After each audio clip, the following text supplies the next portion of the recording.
15 বছরের সফরনামা একটা দমকা হাওয়ায় শেষ। ভাবতে পারছি না দিনটা আনঅফিশিয়ালি আজই। প্রথম দিন মা বাবা স্কুলে নিয়ে গেছিল, সেখান থেকেই নতুন একটা জগৎ উপহার পাওয়া। কোনোদিন ফার্স্ট বেঞ্চে বসেনি, লাস্ট বেঞ্চে বসার আগ্রহটা চিরকালই ছিল বেশি। হয়তো ওই শিশু চোখে দেখা চৌকো আকাশটার জন্য। দু চোখে বিস্ময় ছিল খুব, তাই আমার লাস্ট বেঞ্চে বসার চিন্তা ভাবনাগুলো খেই হারিয়ে ফেলে ফার্স্ট বেঞ্চে বসে।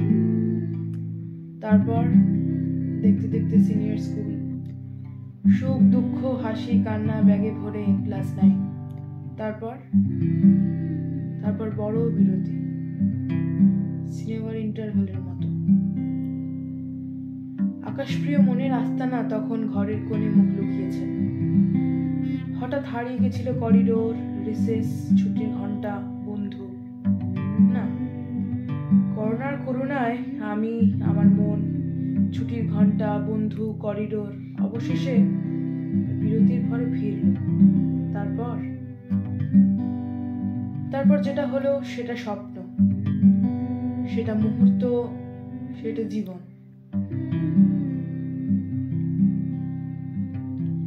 একা বসা মেয়েটা বসার জায়গা পেল, আলু কাবলির সঙ্গী পেল, ফিরারি মনের অপেক্ষা পেল। ওই যে দূরে দাঁড়িয়ে ওর বন্ধুরা দাঁড়িয়ে আছে, হাত নাড়ছে। তখন আড্ডা জমেছে দুপুর রোদে, গোধূলির আলোয়, রাত বিরেতে। গল্পগুলো কিছুদিনেই গান হয়ে গেল,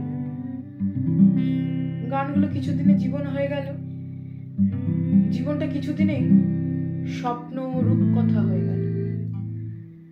যে গানের সুর লাগে না, কথা তাও লাগে না, শুধু লাগে ভালোবাসা আর বেঁচে থাকার ইচ্ছা। তারপর দেখতে দেখতে জমিয়ে রাখা সুখ ধুলো হয়ে উড়িয়ে গেল কোথায় তার হদিশ কেউ জানে না।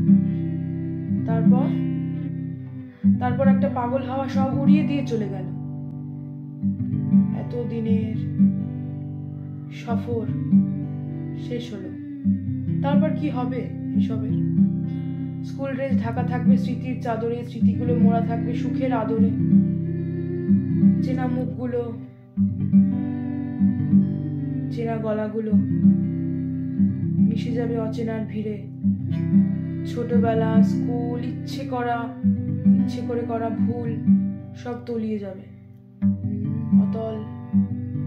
অতল জলের গভীরে।